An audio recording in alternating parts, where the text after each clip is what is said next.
Hello students, मैं doctor Gaurav Gupta and मैं आपका स्वागत करता हूं रेजिडेंस एडवेंचर लिमिटेड में। यहां आप देख पा रहे हैं कि जैसा आपको पता है नीट 2023 एग्जाम पूरा हो चुका है। हमने आपके लिए live solutions, recorded solutions and answer keys and paper wise subject wise analysis पूरे पेपर का अवेलेबल करवा दिया है, जो कि आप चेक कर सकते हैं रेजिडेंस के यूट्यूब चैनल पे, रेजिडेंस की वेबसाइट पे। So now finally we are here to discuss overall analysis of the paper कि इस बार जो नीट 2023 का पेपर हुआ था वो एक्चुअली कैसा था, हम उसको टफ मानेंगे, इजी मानेंगे, कैसे क्वेश्चंस थे, किस तरीके के साथ, तो वो हम डिस्कस करने वाले हैं। एक एक करके हम पॉइंट वाइज पॉइंट इसको डिस्कशन करेंगे। इसमें हम क्राइटेरिया रखेंगे कि सब्जेक्ट कितना कवर हुआ, हर यूनिट से क्वेश्चन आए थे, नहीं आए थे, बैलेंस क्वेश्चन थे, नहीं थे, क्वेश्चन का टाइप कैसा था, चीजें कैसी थी। एक एक करके हम आगे बढ़ते हैं। आपके पास अगर हम देखते हैं कि जो इसमें हमारे कंटेंट रहने वाले हैं, इस एनालिसिस में जो कंटेंट रहने वाले हैं, अगर हम बात करें, सबसे पहले हम बात करेंगे एग्जाम के बारे में कि what is a NEET exam, what are the criteria of that exam, क्या इसका टारगेट होता है, सबकी हम बात करेंगे। देन हम बात करेंगे एग्जाम पैटर्न की कि एग्जाम किस तरीके से कंडक्ट किया जाता है, कैसे इसमें क्वेश्चंस आते हैं, किस तरीके से आपको आंसरिंग करनी होती है। देन हम बात करेंगे ओवरऑल क्वेश्चन डिस्ट्रीब्यूशन की, मतलब कि क्लास वाइज ब्रेकअप, यानी और उसमें भी 11th का कौन सा है, 12th का कौन सा था, कौन से चैप्टर से था, कौन से यूनिट से था, कौन से सब टॉपिक से था। इतना डिटेल्ड एनालिसिस हम ऑलरेडी सब्जेक्ट में कर चुके हैं, बट यहां पे हम दोबारा से देखेंगे एक बार ब्रीफ उसको। Then overall difficulty level analysis, paper was easy, moderate, tough, balance, इन सब की बातें हम करेंगे। देन हम एक बनाएंगे कंक्लूजन कि ओवरऑल पेपर में क्या कंक्लूजन था, स्टूडेंट को अपने एग्जिस्टिंग स्कोर के अकॉर्डिंग क्या एक्सपेक्ट करना चाहिए, एंड हम एक आपको एक्सपेक्टेड कट ऑफ भी देंगे। And I am making sure here कि अब तक हम लास्ट ईयर से जो कट ऑफ देते आ रहे हैं, डेफिनेटली +-5 भी नहीं होता, एग्जैक्टली सेम कट ऑफ जा रही है जो रेजोनेंस आपके लिए प्रपोज करता है। इस तरीके से अपनी स्लाइड रहने वाली है। हम एक एक करके डिस्कशन करते हैं। ये आपका पूरा एग्जाम के बारे में डिटेल है कि जो हम जो डिस्कस कर रहे हैं वो क्या है, वो रेजोनेंस की तरफ से दिया जाने वाला एक नीट 2023 का डिटेल्ड एनालिसिस है, पेपर का ब्रेकडाउन है। ठीक है, टारगेट एग्जाम आपका कौन सा था, नीट यूजी था, ईयर 2023। कंडक्टिंग बॉडी कौन सी थी, एनटी। आपको पता नेशनल टेस्टिंग एजेंसी ही सारे एग्जाम आजकल कंडक्ट कराती है, तो that was the same conducting body. Exam की डेट, एग्जाम का टाइमिंग, एग्जाम का ड्यूरेशन, एग्जाम में सिलेबस। ठीक है, एंड एग्जाम का मोड कैसा था, it was offline mode, pen paper mode, it was not CBT, offline mode पे एग्जाम था।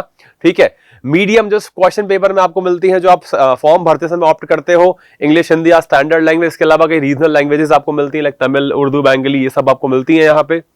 अगर हम एलिजिबिलिटी क्राइटेरिया की बात करते हैं कि इस एग्जाम के बाद कौन क्वालिफाई होगा काउंसलिंग के लिए या आगे कॉलेज ऑप्ट करने के लिए। अगर फॉर एग्जाम्पल हम एक राउंड ऑफ करके बात करें कि 20 लाख स्टूडेंट्स ने एग्जाम दिया, तो उसमें जो 50th परसेंटाइल आएगी, ठीक है, वो परसेंटाइल जनरल कैटेगरी में एंड रिजर्व कैटेगरी में परसेंटाइल घट के हो जाती है 40th परसेंटाइल। तो इतनी ऐसे ज्यादा वाले स्टूडेंट्स काउंसलिंग के लिए क्वालिफाई करेंगे। दैट डजंट मीन कि आपको कॉलेज मिलेगा, बट आप काउंसलिंग में पार्टिसिपेट कर पाएंगे and according to your rank आपको फिर कॉलेज अलॉट होता है। अगर हम बात करें एनुअल इनटेक की, किस किस कॉलेजेस में आपको इसके थ्रू एडमिशन मिलता है, तो जितने भी एमबीबीएस कॉलेजेस हैं, सेंट्रल गवर्नमेंट के कॉलेजेस, स्टेट गवर्नमेंट के colleges, deemed universities, private colleges, इसके अलावा dental colleges, other Ayush courses like BDS हो गया, आपका यूनानीपैथी हो गया, फिजियोथेरेपी हो गया, एंड बहुत सारे और कोर्सेज होते हैं जिनमें आपको इसके थ्रू एडमिशन मिलता है। तो सेंट्रल गवर्नमेंट के कॉलेजेस हैं, जैसे कि आप देख पा रहे हैं, टोटल नंबर ऑफ सीट्स की हम बात करेंगे तो it is like more than 1 lakh, more than approximately 2 lakh के आसपास की सीट्स है। ये आपका एक यहां पर डिटेल्ड ब्रेकडाउन है एग्जामिनेशन के टारगेट का और उसे मिलने वाले कॉलेजेस का। अब हम बात करते हैं एग्जामिनेशन पैटर्न की। स्टैंडर्ड पैटर्न है जो लास्ट 2 साल से आ रहा है कि 3 मेजर सब्जेक्ट होते हैं, physics, biology and chemistry, and her subject में आपके पास 2 सेक्शंस आते हैं। सेक्शन ए, उसमें जितने भी क्वेश्चंस होते हैं उसमें सब कुछ करना कंपलसरी होता है। सेक्शन बी में आपके पास ऑप्शन होता है। जैसे कि हम बात करें फिजिक्स में, सेक्शन ए में 35 क्वेश्चंस होते हैं, सेक्शन बी में 15 क्वेश्चन होते हैं, एंड 15 में से आपको कोई से भी 10 अटेम्प्ट करने होते हैं।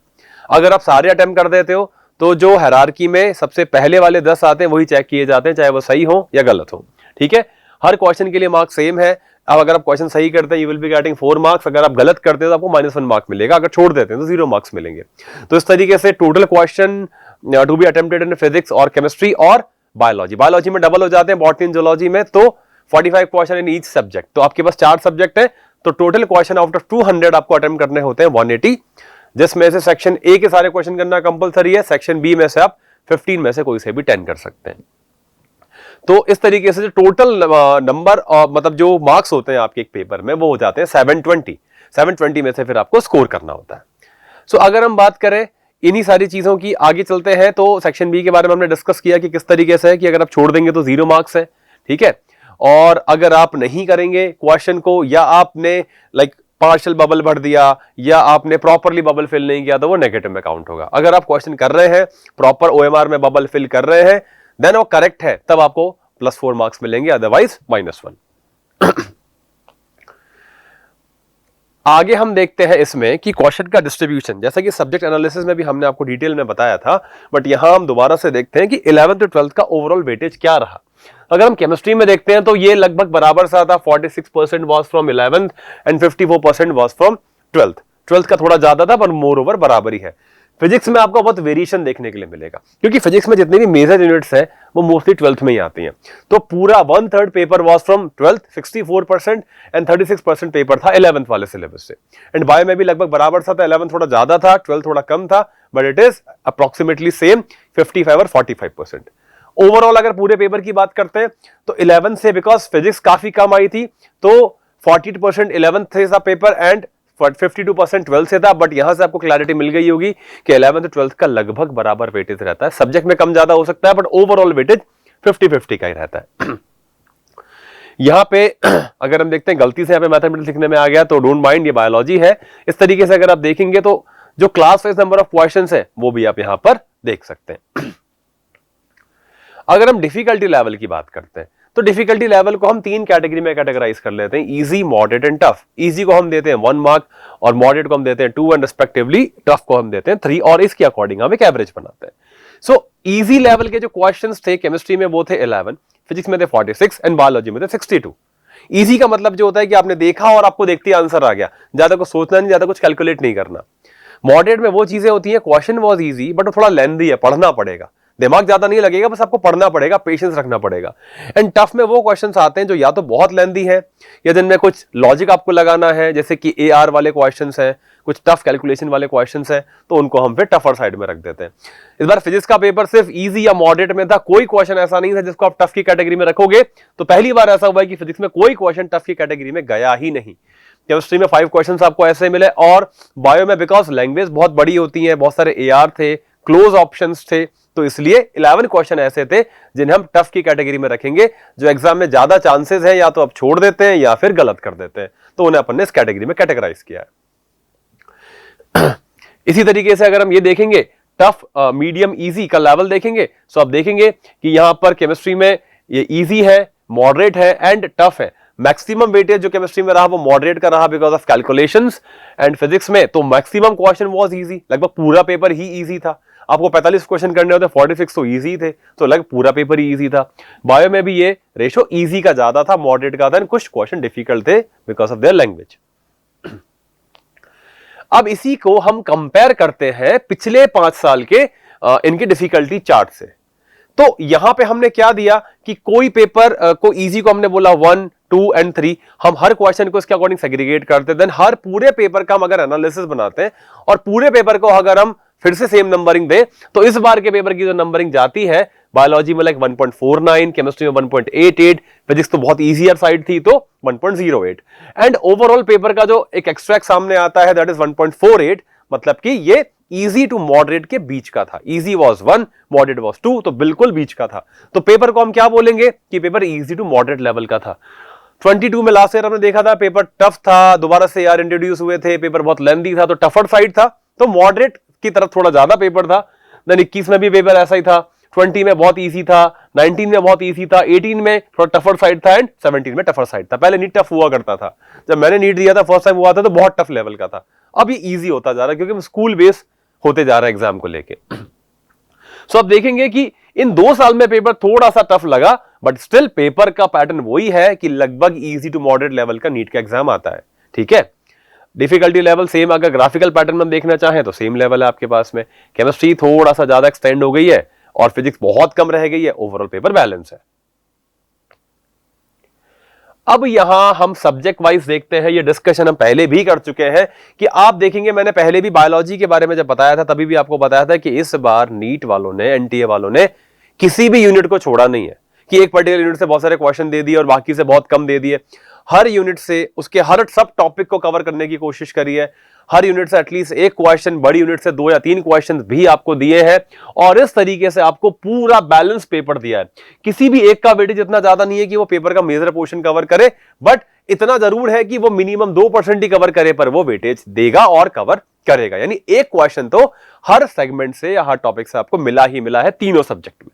या पूरा देख सकते हैं, पॉज करके देख सकते हैं, इसकी पीडीएफ भी आपको मिल जाएगी, तो डाउनलोड भी कर सकते हैं आप पूरे एनालिसिस के लिए, कि आपको जो स्टूडेंट अब पढ़ने वाले हैं, प्रिपरेशन करने वाले हैं नीट की, उनकी प्रिपरेशन में ये चीज बहुत काम आएगी कि हमें किस तरीके से प्लानिंग करनी है। फर्स्ट ऑफ ऑल तो हमारा एक लर्निंग आउटकम यहां से आता है कि 11 12 को बराबर वेटेज देना है। आप ये सोचोगे 12th का मेजर वेटेज है, 11 का मेजर वेटेज, ऐसा नहीं है, बराबर वेटेज देना है। Second thing, paper easy to moderate level का आता है, बट टफ इसलिए लगता है क्योंकि एग्जाम में प्रेशर होता है एंड टाइम बाउंडेशन होती है। थर्ड थिंग हमारे पास जो आती है, पूरे पेपर में हर सिलेबस को, हर चैप्टर को हमको बराबर कवर करना है, छोड़ना कुछ नहीं है। अगर आप छोड़ोगे तो आप 1 या 2 क्वेश्चन डेफिनेटली पेपर में लूज करने वाले हो। इस तरीके से आप देख सकते हो, ये पूरा केमिस्ट्री का, फिजिक्स का, बायोलॉजी का डिटेल्ड एनालिसिस आपके पास आ रहा है कि कौन से टॉपिक के, कौन से सब टॉपिक से कितने क्वेश्चंस आए हैं, कितने मार्क्स आए हैं, कितना उनका वेटेज यहां पर रहा है।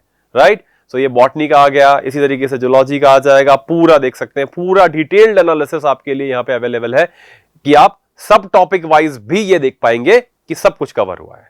देखिए, एक और चीज मैं आपको बताना चाहूंगा, मैंने पहले भी बताई थी, हम कुछ सुन रहे हैं कि सिलेबस रिमूव हो गया है, सिलेबस रिड्यूस हो गया। देखो, ये चैप्टर हटा था ना, इससे 2 क्वेश्चन आए। ट्रांसपोर्ट इन प्लांट हटा था, उससे 2 क्वेश्चन आए। कॉकरोच 5 साल से हटा हुआ है, इस साल 3 क्वेश्चन आए। सो नीट का सिलेबस वही है, ये बेसिक चैप्टर्स है, कभी भी एग्जाम से हट नहीं सकते। बस उन्होंने नाम देना बंद कर दिया कि हम नहीं देंगे, न्यूट्रिशन वाला चैप्टर दे देंगे, उसमें सब कुछ काउंट कर देंगे। तो ये चीजें हट गई हैं उनके नाम के अकॉर्डिंग, इंडेक्स में से, बट पेपर में क्वेश्चंस हमेशा आते हैं, तो हमें पूरा सिलेबस और पूरे टॉपिक कवर करने, कुछ भी छोड़ना नहीं है। इस बार तो नई एनसीईआरटी है, कुछ चैप्टर उसमें है ही नहीं, जैसे रिप्रोडक्शन ऑर्गेनिज्म का चैप्टर उसमें है ही नहीं। उसमें से आपको जो क्वेश्चन मिला ईस्टर साइकिल का, वो वहां की एग्जैक्ट लाइन से था जो पिछले सेशन तक की एनसीईआरटी में लिखा हुआ था। अब वो कहां से मिलेगा हमें, है तो एनसीईआरटी का ही, थोड़ी के आएगा नहीं। इस बार भी नहीं आना चाहिए था, बट आया अपने पास, बिकॉज हमें पूरा कवर करना है। ठीक है, अब इसी में हम आगे बढ़ते हैं और सबसे इंपॉर्टेंट चीज जो कि हम पेपर के बारे में जानना चाहते हैं, ये है कंक्लूजन। तो अब तक के एनालिसिस से, मेरे डिस्कशन से आपको समझ में आ गया होगा कि जो पेपर था वो क्या था, easy to moderate and easier than last year. अगर मैं बायो की बात करूं तो बायो इजी और मॉडरेट लेवल की थी। मैक्सिमम क्वेश्चन एनसीईआरटी से थे, 11 क्वेश्चंस ऐसे थे जो ट्रिकी थे, सोचने वाले थे, गलती कराने वाले थे, तो उनको हमने टफ साइड रखा। केमिस्ट्री में ऑलमोस्ट सारे क्वेश्चंस एनसीईआरटी बेस्ड थे, जो फैक्चुअल क्वेश्चन थे, डेटा बेस्ड क्वेश्चन थे, एंड बहुत टफ कोई कैलकुलेशन नहीं थी। फिजिक्स में, केमिस्ट्री में जो कैलकुलेटिव पार्ट था वो फॉर्मूला बेस्ड ही था मेनली, या स्टैंडर्ड डेफिनेशन बेस्ड था। तो हर स्टूडेंट जिसने बेसिक नॉलेज भी ढंग से ग्रस्प करी है, कंसिस्टेंसी से पढ़ाई करी है, उस पेपर में आराम से 650 प्लस स्कोर कर सकता है। ये पेपर ऐसे लेवल का था।